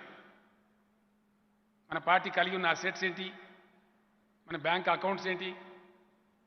ఎందుకంటే ఎప్పుడైనా విస్తృత సభ జరిగినప్పుడు అధ్యక్షునిగా నేను చెప్పాలి కాబట్టి చెప్తాను. 20 ఏళ్ల కింద దిక్కుదోచని, దిక్కులేని, దిశ దశలేని అయోమయ పరిస్థితిలో ఉన్న తెలంగాణ, ఒక పార్టీ, ఒక నాయకత్వం లేని తెలంగాణ ఇలా అద్భుతంగా ఈ 2 దశాబ్దాలలో ఏ దశకు చేరుకున్నదో, ఒక సుస్థిరమైన, సువ్యవస్థితమైన, సుసంపన్నమైన వనరులతోని సుమారు 1000 కోట్ల ఆస్తులు కలిగి ఉన్నటువంటి శ్రీరామ రక్షగా, కంచు కోటగా ఈ తెలంగాణ ప్రజలకుండే శాశ్వతంగా ఉండిపోయే ఒక రాజకీయ పార్టీ ఏ విధంగా రూపుదిద్దుకున్నదో మనందరికీ తెలుసా. లెక్కలని నేను చివరిలో చెప్తాను. ఒకనాడు ఎక్కడ మాట్లాడుకోనో కూడా తెలియని పరిస్థితులలో స్వర్గీయ కొండా లక్ష్మణ్ బాపూజీ నివాసంలో పురుడు పోసుకున్నది తెలంగాణ రాష్ట్ర సమితి. కనీసం మన కార్యాలయం లేదు. ఈరోజు సగౌరవంగా, సమున్నతంగా దేశ రాజధాని ఢిల్లీలో 8.5 కోట్లు పెట్టి స్థలం కొనుక్కొని ఇంకో 8-10 కోట్లు ఖర్చు పెట్టి బిల్డింగ్ కడతా ఉన్నాం. టీఆర్ఎస్ వ్యవస్థాపక సభ్యులు, ప్రస్తుత రోడ్లు భవనాల మంత్రి వేముల ప్రశాంత్ రెడ్డి గారు ఆ వివరాల విషయం పరిశీలన చేస్తూ ఉన్నారు. ఈ మధ్యనే మున్సిపల్ పర్మిషన్లు అవన్నీ కూడా తీసుకున్నామని చెప్పారు. అనుమతులు కూడా వచ్చేసినాయి. 6-7 నెలల కాలంలో దేశ రాజధానిలోనే సగర్వంగా తల ఎత్తుకొని గులాబీ జెండా రెపరెపలాడే మన కార్యాలయం కూడా తయారు కాబోతా ఉంది. ఇలా దేశ రాజధానిలో కావచ్చు, రాష్ట్ర రాజధానిలో కావచ్చు, 33 జిల్లాలుంటే 31 జిల్లాలలో ఎక్సెప్ట్ వరంగల్ అండ్ హైదరాబాద్ తప్ప అద్భుతమైన కార్యాలయాలు కలిగి ఉన్న పార్టీ టీఆర్ఎస్ పార్టీ. ఇవన్నీ కూడా మన ఆస్తులు, తెలంగాణ ప్రజల ఆస్తులు. టీఆర్ఎస్ పార్టీ తెలంగాణ ప్రజల ఆస్తి. తెలంగాణ అస్తిత్వం కోసం, తెలంగాణ ఉనికి కోసం, తెలంగాణ హక్కుల కోసం, తెలంగాణ ప్రజల కోసం అనుక్షణం కాపలదారుగా ఉండేటువంటి పార్టీ టీఆర్ఎస్ పార్టీ. అనేక ఆవిష్కరణలు మనం చేసుకున్నాం. ఈరోజు చేరుకుంటూ అందరికీ సమాన అవకాశాలు ఉండాలనేటువంటి లక్ష్యంతో, స్థిరమైన నిర్ణయంతో, స్పష్టమైన వ్యూహంతో, అవగాహనతోని ఈ దేశానికే పాఠం నేర్పేటువంటి గొప్ప బృహత్తరమైనటువంటి కొత్త సిద్ధాంతానికి, కొత్త కార్యక్రమానికి మనం శ్రీకారం చుట్టినాం.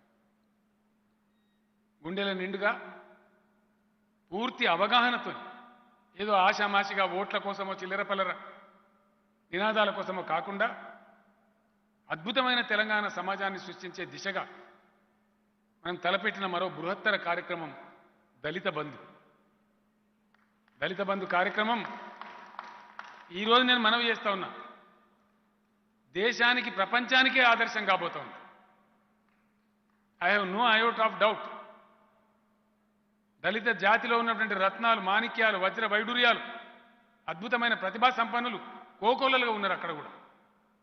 వాళ్ళకి ఇన్ని రోజులు అవకాశం లేదు. శక్తి ఉన్నా, ఆలోచన ఉన్నా, పైకి రావాలనే కోరిక ఉన్నా అవకాశం లేదు. దళిత బంధులో ఉన్న గొప్పతనం కేవలం 10 లక్షలు ఇచ్చేదో తమాషా చేయడం కాదు. దళిత బంధు ద్వారా మనం ఇచ్చే సందేశం, మనం పెట్టుకున్న లక్ష్యం అద్భుతంగా అమలు చేస్తూ ఉంది తెలంగాణ రాష్ట్రం. ఒకటే ఒక మాట నేను చెప్తా ఉన్నా, దళిత బంధులో 3 కార్యక్రమాలని, 3 పార్శ్వాలని. ఒకటి, 17.5 లక్షల దళిత కుటుంబాలకు దశల వారీగా సంవత్సరానికి 2.5 లక్షల చొప్పున ప్రతి కుటుంబానికి 10 లక్షల రూపాయల ఆర్థిక సహాయం చేయడం. కిస్తీలు లేవు, కిరికిరి లేదు, తిరిగి కట్టేది లేదు, సెక్యూరిటీ లేవు, బ్యాంక్ లింకేజ్ లేదు. వారికి వచ్చినా, వారికి నచ్చినా వారు చేయగలిగిన పని చేసుకునే వెసులుబాటు, ఏ నిబంధనలు లేకుండా, ఏ ఆంక్షలు లేకుండా. 2, అన్ని రంగాలలో ప్రభుత్వం లైసెన్సులు ఇచ్చేటువంటి అన్ని రంగాలలో రిజర్వేషన్. మెడికల్ షాప్లలో దళితులకు రిజర్వేషన్, ఫర్టిలైజర్ షాప్లలో రిజర్వేషన్, హాస్టల్ సప్లైస్లో, హాస్పిటల్ సప్లైస్లో, ఈవెన్ వైన్ షాప్లలో, బార్ షాప్లలో రిజర్వేషన్ కల్పించినాం, అమలు చేసినాం. ఈరోజు తెలంగాణలో ఉండేటువంటి వైన్ షాప్లలో 261 262 మందికో లైసెన్సులు ఇచ్చినాం. తెలంగాణ దళిత బిడ్డలు వాటిని నడుపుతా ఉన్నారు. ఇందులో వెసులుబాటు ఎట్లా పెట్టినామంటే, ఇచ్చే 10 లక్షలలో ఆయన ఒక పని చేసుకోవచ్చు, 2 పనులు చేసుకోవచ్చు, 3 పనులు చేసుకోవచ్చు, 3 లక్షలతో 3 పనులు కూడా చేసుకోవచ్చు, ఆంక్షలు లేవు. లేదా 3 4 5 కలిపి 30 40 లక్షలు ఒక చోట వేసి సామూహికంగా ఏదైనా పని చేసుకోవచ్చు, ఆంక్షలు లేవు. No restrictions. దళిత బంధులో 3 పార్శ్వాలు. ఒకటి, ఆర్థిక ప్రేరణ, ఆంక్షలు లేనటువంటి, నిబంధనలు లేనటువంటి, సులభతరంగా వాళ్ళు అనుకున్న లక్ష్యం చేరుకునే మార్గాలు ఇవ్వటం. 2వది, అన్నిట్లలో రిజర్వేషన్లు కల్పించడం. 3వది, అద్భుతం, ప్రపంచంలోనే ఎక్కడ లేదు, మన ఐఏఎస్ అధికారుల నిర్గాంతపోయింది. ఇదేంటండి అది? ప్రపంచంలోనే ఎక్కడ లేనటువంటి గొప్ప సపోర్టివ్ స్ట్రక్చర్. నేను ఒక్క మాటలో మీకు మనవి చేస్తా, పార్టీ ముఖ్య నాయకులు అందరూ ఉన్నారు కాబట్టి మీ అన్ని నియోజకవర్గాల్లో, అన్ని గ్రామాలలో ఇదే స్ఫూర్తితో ఈ పథకం విజయవంతం కావాలి. కాబట్టి నేను వివరాలు చెప్తా ఉన్నాను. దళిత బంధులో ఉన్నటువంటి మరొక గొప్ప లక్ష్యం ఏంటంటే, ఇప్పటిదాకా ఈ దేశంలో అమలయ్యేటువంటి పనులు, పద్ధతులు, అమలు జరిపే తీరుతెన్నులలో ఇచ్చుకుంటూ పంచుకుంటూ పోవడం తప్ప వెనుకకు మరీ చూసేది లేదు. ఏం జరుగుతుందో ఆలోచించే పద్ధతి లేదు. ఇక్కడ అట్లా కాదు. ప్రభుత్వ పద్ధతిలో ప్రజలను 2 రకాలుగా చూస్తారు. ఒకటి బీపీఎల్ అంటే బిలో పావర్టీ లైన్, ఇంకోటి ఏపీఎల్ అంటే ఎబోవ్ పావర్టీ లైన్. సరే, 10 లక్షలు ఇచ్చినాం కాబట్టి ఆయన ఏపీఎల్ అయిపోయింది. ఏపీఎల్ అయిపోయిన లెక్క రాసుకోవాలో మర్చిపోవాలి, ఆడికి అయిపోతుంది. కానీ మనం అట్లా చేయలే. మనుషులం కాబట్టి ఏదైనా జరగచ్చు, అనుకొని వ్యాధి రావచ్చు, ఒక యాక్సిడెంట్ కావచ్చు, మళ్ళా కుటుంబం బీపీఎల్కి పోవద్దు, ఏపీఎల్లోనే ఉండాలి తప్ప బీపీఎల్కి పోవద్దు. అంటే ఏం చేయాలి? చాలామంది మేధావులతో మాట్లాడి, విజ్ఞులతో మాట్లాడి, సామాజిక స్పృహ ఉన్న పెద్దలతో మాట్లాడి మనం చేపట్టిన కార్యక్రమం దళిత రక్షణ నిధి. ఈ దళిత రక్షణ నిధిలో 10,000 రూపాయలు ఆయనకి ఇచ్చే 10 లక్షల నుంచి బందుకు పెట్టి ప్రభుత్వం కూడా మరో 10 లక్షలు కలిపి 20 లక్షల చొప్పున జమ చేస్తా ఉన్నాం. 20,000 చొప్పున జమ చేస్తా ఉన్నాం. ఫర్ ఎగ్జాంపుల్, ఒక నియోజకవర్గంలో ఒక 20,000 కుటుంబాలని అంటే ఆ నియోజకవర్గం యూనిట్గా అక్కడ 40 కోట్ల రూపాయలు ఉంటాయి. అక్కడనే దాని మీద ఎవరికి పెత్తనం లేదు. ఈ లబ్ధిదారులలో ఎవరికైనా ఒక వ్యాధి వచ్చినా, ఒక బీమారి వచ్చినా, లేదా ఒక యాక్సిడెంట్ జరిగినా ఈ రక్షణ నిధి నుంచి మళ్ళీ ఆ కుటుంబాన్ని నిలబెడతారు. ఆ విధంగా దాన్ని కాపాడుతారు. ఒక గొప్ప సపోర్టివ్ స్ట్రక్చర్. అంటే ఒక 6-7 ఏళ్లలో తెలంగాణ దళిత సమాజం భారతదేశ దళిత సమాజానికే పాఠాలు చెప్పేటువంటి గొప్ప సమాజం తయారవుతుంది. అందులో నాకు అనుమానం, ఈ ఈశాన్ మాత్రం కూడా లేదు అని చెప్పి నేను మనవి చేస్తా ఉన్నా. మనం ఏ పని మొదలుపెట్టినా పట్టుదలతోని, చిత్తశుద్ధితోని, స్పష్టమైన అవగాహనతోని, విషయ పరిజ్ఞానంతోని, ఒక విశాల దృక్పథంతోని, ఒక లక్ష్య శుద్ధితో చేస్తాం. కాబట్టి ఈ పథకం కూడా అదే విధంగా అద్భుతాలు జరిగి తీరుతాయి. దళిత జాతి బిడ్డలు మనం 10 లక్షలు ఇస్తే 20 లక్షలు చేస్తారు, 40 లక్షలు చేస్తారు, ₹1 కోటి చేసే వాళ్ళు కూడా ఉన్నారు. ఆ విధంగా పైకి వస్తారు గ్యారంటీగా. వాళ్ళందరికీ గౌరవ శాసనసభ్యులు, జిల్లా పరిషత్ చైర్మన్లు, మీ కింది స్థాయి వాళ్ళకు కూడా చెప్పి ప్రతి గ్రామంలో పటిష్టవంతంగా దయచేసి దీన్ని అమలు చేయాలని చెప్పి కూడా విజయవంతం చేసి సమున్నతంగా తెలంగాణ భారతదేశంలోనే అంబేద్కర్ గారి ఆశయాలు నెరవేర్చడంలో అద్భుత ప్రగతిగామి తెలంగాణ అనే పేరు మనం తెచ్చుకోవాలని కూడా నేను మనం చేస్తూ ఉన్నా. ఇవన్నీ సరే, కానీ దేశంలో ఈరోజంతా ఏం జరుగుతూ ఉంది? అది ఎంతవరకు సమంజసం, ఎంతవరకు మంచిది, దేనికి మంచిది, ఎవరికి మంచిది, ఇది కూడా దయచేసి ప్రజాక్షేత్రంలో ఎక్కడికక్కడ మనం చర్చ పెట్టాలి, చర్చ జరగాలి. చర్చోపచర్చలు జరిగితేనే విషయాలు తేట పడతాయి, ప్రజలకు అర్థమవుతాయి. మనం శశబిషలు పెట్టుకోవాల్సిన అవసరం లేదు, ధైర్యంగా మాట్లాడాలి. ఏం జరుగుతూ ఉంది దేశంలో, ఏం వింటా ఉన్నాం మనం, ఏం ఉపన్యాసాలు వింటా ఉన్నాం? జాతిపిత మహాత్మా గాంధీనే దూషణలు చేసేటువంటి దేశమా భారతదేశం? ఏ దేశమన్నా చేస్తుందా? ఇదేం పెడదోరండి, ఇదేం దుర్మార్గం. ఆయన లక్షాధికారి ఉండి, బ్యారెట్లా ఉండి, దేశ స్వాతంత్రం కోసం దశాబ్దాల తరబడి జైళ్లలో మగ్గి వ్యక్తిగత జీవితాన్ని త్యాగం చేసి జాతి పితగా పేరు తీసుకున్నటువంటి వ్యక్తిని దుర్భాషలాడటమా, ఇష్టం వచ్చినట్టు నిందించడమా, ఆయన చంపిన హంతకులను పూజించడమా? ఇదా భారతదేశం? ఇది సంస్కృతా? ఇది పద్ధతా? ఎక్కడికి పోతుంది ఈ దేశం? ఎందుకు ఈ విద్వేషం? ఏం ఆశించి దీన్ని రగులుస్తూ ఉన్నారు? ఎటువైపు తీసుకొని పోతా ఉన్నారు ఈ దేశాన్ని? ఏ రకమైన మత పిచ్చి లేపుతా ఉన్నారు దేశంలో? మంచిదేనా? రాబోయే తీర్మానాల్లో మీరు అన్ని వింటారు, వక్తలు వివరాలు మీ ముందు పెడతారు, చర్చ జరుగుతుంది. నేను సభ్యులందరితో కోరుతా ఉన్న, దయచేసి ఈరోజు మంచి తీర్మానాలు ఉన్నాయి. పెద్దలు మాజీ స్పీకర్ మధుసూదనాచారి గారి అధ్యక్షతన దాదాపు 10-15 రోజుల నుంచి కష్టపడి తీర్మానాలు మీకు ఇచ్చినారు. మీకు ఇచ్చిన బ్యాగ్లలో ఉన్నాయి, మీరు మనసు పెట్టి చదవండి దయచేసి. అవేదో ఆషామాషిగా తయారు చేసినవి కాదు, తీర్మానాలు పెట్టాలి కాబట్టి పెట్టే తీర్మానాలు కావు. చాలా మనసు పెట్టి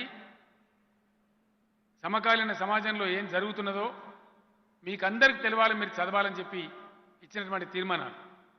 వాటి మీ చర్చ ఉంటుంది, మీ మనసు లగ్నం చేయండి. ఎవరైనా అడగదలుచుకుంటే మీకు డౌట్ వస్తే క్వశ్చన్ కూడా అడగండి. ఈరోజు జరిగేటువంటి దేశంలో జరుగుతున్నటువంటి మత విద్వేషం ఏదైతే ఉందో ఇది మంచిదా?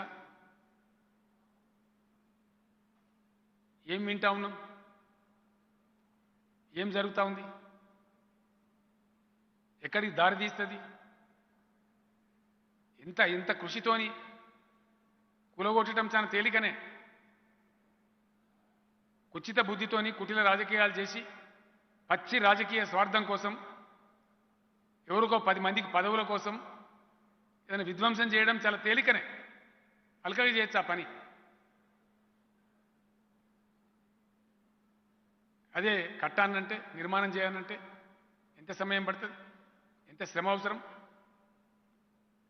ఈరోజు ఎవరు అవునన్నా కాదన్నా మన పొరుగు రాష్ట్రం కర్ణాటక రాజధాని Bengaluru, silicon valley of India, 30 లక్షల మందికి ప్రత్యక్షంగా ఉద్యోగం ఉంది అక్కడ. 30 లక్షల మందికి ఏ ప్రభుత్వం ఇవ్వాలి? ఎవరు ఇవ్వాలి? High class well paid employees 30 లక్షల మందికి ప్రత్యక్షంగా ఉద్యోగాలు, పరోక్షంగా మరో 30 లక్షల మంది బ్రతుకుతున్నారు. ఎన్ని ప్రభుత్వాలు ఎన్ని దశాబ్దాలు కృషి చేస్తే ఆ స్థాయికి చేరుకున్నదండి? ఆ రాష్ట్రంలో ఏం జరుగుతా ఉన్నది? హిజాబు, హలాలు, పూలు కొనొద్దు, పండ్లు కొనొద్దు. ఇదా? ఏ పని ఎవరైనా స్వీకరించవచ్చు భారత రాజ్యాంగం ప్రకారం. ఏ వృత్తిని ఎవరైనా స్వీకరించవచ్చు. దానికి కులం మతం తేడా లేదు. ఇదెక్కడ దుర్మార్గం అండి? ఇదెక్కడ అన్యాయం? ఇలా ఇంతకుముందే నేను మనవి చేసినట్టుగా 13 లక్షల మంది భారతీయులు విదేశాలలో ఉద్యోగాలు చేస్తూ ఉన్నారు. 13 కోట్ల మంది. ఒకవేళ ఆ దేశంలో మీరు మా మతస్థులు కాదు, మీరు మా కులస్తులు కాదు, గెట్అవుట్ అంటే ఆ 13 కోట్ల మంది ఇండియాకు వాపసు వస్తే ఇప్పుడున్న కేంద్ర ప్రభుత్వం ఉద్యోగాలు ఇస్తుందా? ఈ మత విద్వేషాలు పెత్తరిలో చేసే ఈ సన్నాసులు వాళ్ళని జాస్తారా? ఏం జరుగుతుంది? ఈ దేశం ఎటుపోతుంది? ఆల్రెడీ కువైట్ దేశంలో ఒక 11 మంది ఎంపీలు వాళ్ళ ప్రభుత్వానికి ఉత్తరం రాశారు. ఇండియాలో చాలా పిచ్చి పిచ్చిగా జరుగుతూ ఉంది, ఈ భారతదేశంలో ఇక్కడ ఉండనిచ్చుడా ఎలగొట్టుడా మనం ఆలోచన చేయాలని చెప్పి కువైట్ దేశంలో ఆలోచనలు చెల్లరేగుతూ ఉన్నాయి. ఇది మంచిదా? దేనికి మంచిది? ఎవరికి మంచిది? ఏం సాధిస్తుంది? ఏం ఆశించి దుర్మార్గాన్ని పేటరేగుతున్నారు? ఎవరు మంచిని ఆశించి చేస్తూ ఉన్నారు? దేశం అన్ని రంగాలలో నాశనం అయిపోయింది. పెనం మీద నుంచి పొయ్యిలో పడ్డట్టు. పోయిన సర్కారే మంచిగుండే అని మాట్లాడుతూ ఉన్నారు ఈ మధ్య. జీడిపి పోయింది, పరిశ్రమలు మూతపడుతున్నాయి, నిరుద్యోగం పెరిగింది, ఆకలి పెరిగింది, వ్యవసాయ రైతులంతా ఇబ్బందులలో ఉన్నారు, అంతు లేకుండా నిత్యావసరాల ధరలు పెరుగుతున్నాయి. 30,000 స్టీలు 80-90,000 పోయింది. సిమెంట్ బస్తా ధరలు కొండెక్కి కూర్చున్నాయి. సామాన్య ప్రజలకు భారంగా ఉంది. ఇన్ని సమస్యలతో దేశం సతమతమవుతా ఉంటే దీని మీద దృష్టి లేదు. మంచినీళ్ళు లేవు, సాగునీళ్ళు లేవు, కరెంటు చక్కగా రాదు, దీని మీద దృష్టి లేదు. ఏదో చెప్పి ఏదో గోల్మాల్ చేసి ఒక విద్వేషం, ద్వేషం, ఒక పిచ్చి దేశానికి లేపి రాజకీయ పబ్బం గడుపుకునేటువంటి ఒక దుర్మార్గం. సమసిపోయిన గాయాల మీద పుండు జల్లే పరిస్థితి. ఎంత సిగ్గుచేటంటే ఏదన్నా రాజకీయ సందర్భం వస్తే ఒక విద్వేషం రగిల్చాలి. ఇగో పుల్వామా, ఇగో సర్జికల్ స్ట్రైక్, ఇగో కాశ్మీర్ ఫైల్.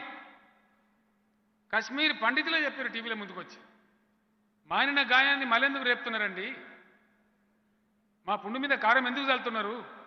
ఏదైనా చేస్తే మాకు మంచి చేయండి, అది చేసే శాత కాదు, కానీ మా పేరు చెప్పి మా పేరు మీద రాజకీయాలు చేస్తారని చెప్పి వాళ్ళే మాట్లాడుతూ ఉన్నారు.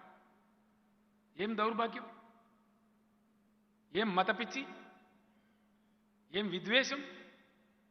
ప్రేమతోని, అనురాగంతోని, సౌభ్రాతృత్వంతోని, సోదరభావంతోని ఒకరికొకరు భుజమాని ఒకరి ప్రగతికి మరొకరు దోహదపడి ఉజ్వలమైన భారత నిర్మాణం జరగాలన్నా ఈ పిచ్చి కొట్లాటలు పెడితే ఏం జరగాలి దేశం? బెంగళూరు తర్వాత హైదరాబాద్ మనం 2వ స్థానంలో ఉన్నాం ఐటీలో. సుమారు 2,30,000 కోట్ల పెట్టుబడులు వచ్చినాయి. 20,000 కొత్త పరిశ్రమలు వచ్చినాయి 7 ఏళ్లలో. 14-15 లక్షల మంది పిల్లలు ఉద్యోగాలు దొరికినాయి. హైదరాబాద్లో విమానం దిగితే అంత మంచిగా ఉంటుంది, చల్లగా ఉంటుంది, శాంతి భద్రతలు బాగుంటాయి, అన్ని భాషలు మాట్లాడే వాళ్ళు ఉంటారంటే ఎవడన్నా వస్తాడు. కానీ విమానం దిగుడే కత్తులు పట్టుకొని ఊరేగింపులు తీస్తారు, బాంబులు వేసుకుంటారు, కర్ఫ్యూలు పెడతారు అంటే ఎవడన్నా వస్తాడా? పరిశ్రమలు వస్తాయా? పెట్టుబడులు వస్తాయా? ఉద్యోగాలు వస్తాయా? ఏం జరుగుతుంది? దేశ రాజధానిలో దేవుని పేరు మీద జరిగే ఊరేగింపులలో కత్తులు పట్టుకొని ఊరేగింపులా? తుపాకులు పట్టుకొని ఊరేగింపులా? ఈ భారతదేశమైనా మనకు కావాల్సింది? దీనికోసమైనా మహాత్ముడు కలలు కన్నది? ఇదేనా ప్రజలు కోరుకునేది? ఈ కత్తుల కోలాటాలు ఇవన్నీ ఎవరికి కావాలా? దేనికోసం? కావాల్సింది ప్రాజెక్టుల నీళ్లు, కావాల్సింది కరెంటు, కావాల్సింది మంచినీళ్లు, బతుకుదెరువు తొవ్వలు, ఉద్యోగాలు, ఉపాధి అవకాశాలు. వాటన్నిటినీ పక్కకు పెట్టేసి కత్తులు పట్టుకొని పొడుచుకొని సాగుండ్రి, మతం పేరు మీద, కులం పేరు మీద విద్వేషాలు పెట్టండి. ఇదేం దిక్కుమాలిన దౌర్భాగ్యం అండి? ఈ దేశం ఇట్లే నాశనం కావన్నా? లేదు, టీఆర్ఎస్గా మనం కూడా ఒక పాత్ర పోషించాలన్నా? మన శక్తిని ప్రదర్శించి వక్రగతిలో పోయేటువంటి ఈ దుర్మార్గాన్ని నిలువరించి దేశానికి ఒక మంచి మార్గం చూపెట్టాలన్నా ఏం జరగాలి? ఇది మన ముందున్న ప్రశ్న. దయచేసి నేను మీ అందరినీ కోరేది, ఈ దౌర్భాగ్య పరిస్థితి దేశానికి మంచిది కాదు. ఇలా ఎవరు సేఫ్గా ఉండరు, ఏది జరగదు. ఏం గలీజు రాజకీయాలండి దేశంలో. ఎటువంటి పరిణామాలు చూసినామండి ఈ దేశంలో. అనేక సందర్భాల్లో అనేక మంది మహానాయకులు వచ్చినారు, మంచి మంచి సందేశాలు కూడా ఇచ్చినారు, ఆచరించి చూపెట్టినారు. ఇలా గవర్నర్ల వ్యవస్థ, మహారాష్ట్ర గవర్నర్కు మహారాష్ట్ర క్యాబినెట్ 12 మంది ఎమ్మెల్సీల కోసం క్యాబినెట్ తీర్మానం చేసి పంపిస్తే 1 సంవత్సరం అయితే ఆయన దగ్గరనే పెట్టుకొని కూర్చున్నాడు ఫైలు. తమిళనాడు శాసనసభ బిల్లు పాస్ చేసి పంపిస్తే తమిళనాడు గవర్నర్ ఒక పెడధోరణి, వింత ధోరణి. బెంగాల్లో పంచాయతీ, మహారాష్ట్రలో పంచాయతీ, తమిళనాడులో పంచాయతీ, కేరళలో పంచాయతీ. ఇదా పెద్దలు పూజ్యులు స్వర్గీయ ఎన్టీ రామారావు గారు పార్టీ పెట్టినారు. నిష్కల్మషమైన మనసుతో వచ్చి ప్రజలకు నా వల్ల 2 మంచి పనులు కావాలని పార్టీ పెట్టినారు. ఆ రోజు యువకులుగా మేమందరం వల్ల పనిచేసినాం. ఎటువంటి కొరకర కిరికిరి లేకుండా అద్భుతంగా 200 మంది ఎమ్మెల్యేలతో ఆయన అధికారంలోకి వచ్చినాడు. చెప్పిన పని ఆచరిస్తూ ఉన్నాడు, ముందుకు పోతా ఉన్నాడు. ఇదే దుర్మార్గమైన గవర్నర్ల వ్యవస్థను వినియోగించి స్వచ్ఛమైన పరిపాలన చేస్తున్న ఎన్టీ రామారావు గారిని పదవి నుంచి తొలగించినారు. చాలా కుటిలంగా, దుర్మార్గంగా. ఏం జరిగింది మనందరం కూడా చూసినాం కళ్ళారా. నేను చెప్పేది ఎక్కడనో భారతం రామాయణం కథ కాదు. ఇదే రాష్ట్రంలో, ఇదే హైదరాబాద్లో జరిగిన చరిత్ర. ఏం జరిగింది? ఆనాడు ఉన్నటువంటి మా అంత సిపాయిలు లేరనుకొని భావించినటువంటి కాంగ్రెస్ ప్రభుత్వాన్ని ఇదే తెలుగు రాష్ట్రాల ప్రజలు మెడలు వంచి మళ్ళా ఎన్టీ రామారావు రీఇన్స్టేట్ చేసేదాకా కొట్లాడినారు. బుద్ధి తెచ్చుకొని మీకు సిగ్గు లేదా అని చెప్పి తిరిగి ఎన్టీ రామారావు గారిని అదే సింహాసనం మీద, ముఖ్యమంత్రి కుర్చీ మీద కూర్చోబెట్టేదాకా కొట్లాడి సాధించినాడు. జరిగిన చరిత్రనే కదా. బుద్ధి జ్ఞానం రావద్దా? ప్రజాస్వామ్యంలో పరిణతి అంటే ఎట్లా ఉండాలి? ఎన్టీ రామారావు గారితో దుర్మార్గంగా వ్యవహరించిన ఆ గవర్నర్ అవమానపడి ఇక్కడి నుంచి వెళ్ళిపోయినాడు, తొలగించబడ్డాడు. దాని నుంచి పాఠం నేర్చుకోవాలి కదా దేశం, గుణపాఠం నేర్చుకోవాలి కదా, దాని మీద పరిణతి రావాలి కదా. దానికి ఉల్టా అయ్యేలా ఏం జరుగుతూ ఉంది? చాలా వక్రమార్గంగా. కేశవరావు గారు తమ స్పీచ్లో అన్నారు, రాజ్యాంగానికి లోబడి రాజ్యాంగాన్ని అనుసరించి ప్రజల కోసం రాజ్యాంగమా, లేకపోతే దానికి ఉల్టానా? ఏం జరుగుతుంది అసలు దేశంలో? రాజ్యాంగ సంస్థల గతి ఏమైతా ఉంది? రాజ్యాంగ ప్రతిపత్తి ఏమైతా ఉంది? రాజ్యాంగ రక్షణలు ఏమైతా ఉన్నాయి? ఒక మృగాలలాగా దేశ రాజధానిలోనే కత్తులు పట్టుకొని, తుపాకులు పట్టుకొని, పట్టబగలు నిర్ద్వంద్వంగా తుపాకులు పట్టుకునే పరిస్థితి. ఇది రాజ్యాంగమేనా? ఇది భారత రాజ్యాంగ స్ఫూర్తి? అందుకే నేను కోరుతున్నదల్లా, ఈ దేశం సరి అయిన పద్ధతుల్లో ముందుకు పోవాలంటే, రాజ్యాంగం ఉన్నట్టుగా అమలు కావాలంటే, అంబేద్కర్ గారు కలలుగన్న రాజ్యాంగ స్ఫూర్తి నిజం కావాలంటే, అవసరమైనటువంటి మౌలికమైనటువంటి మార్పులు చేర్పులు చేసుకొని, అద్భుతమైన ప్రత్యామ్నాయ ఎజెండాతోని, ప్రజల ఎజెండాతోని కొత్త రాజకీయ శక్తి ఈ దేశంలో ఆవిర్భవించాలి. తప్పకుండా ఆవిర్భవించాలి. సందర్భానుసారం స్పందించే గుణం భారతదేశం యొక్క లక్షణం. Yes, India reacts. ఇండియా బుద్ధుగాళ్ళ దేశం కాదు, ఇండియా బుద్ధిజీవుల దేశం. బుద్ధుగాళ్ళ దేశం కాదు ఇది, బుద్ధిజీవుల దేశం. Yes, India reacts. తప్పకుండా వస్తాయి శక్తులు, మనం నిరాశపడవలసిన అవసరం లేదు. తెలంగాణ కోసం అవసరమైన నాడు టీఆర్ఎస్ రూపంలో రాలే, పెద్ద శక్తి పుట్టలే, గాలి దుమారం లేపలే, తెలంగాణ సాధించుకరాలే. అట్లనే దేశానికి అవసరమైన నాడు కూడా దేశంలో భూకంపం పుట్టించి తుఫాను సృష్టించి ఈ దుర్మార్గాన్ని అంతా తరిమేసే రోజులు దగ్గరలోనే ఉంటాయి.